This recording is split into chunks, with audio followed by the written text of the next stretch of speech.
tentokrát sice ne v celkovém počtu 9 strojů, v omezeném počtu 7 strojů, tak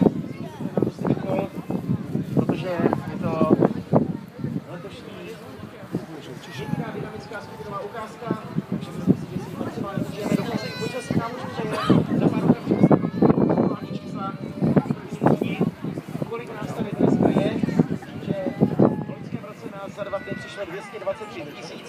Uvidíme, jaká budou ta čísla letošní. Nás bude trošku víc, protože ráno přišlo, některé z nás to mohlo odradit.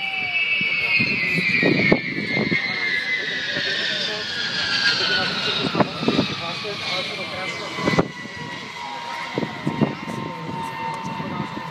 Zastavili rovněž, protože pokud vám no, teraz napadá. Protože dole. A už je tady, dámy a pánové, skutečně přistání na padání. Partner V52 Stratofortress. Tohle to už opravdu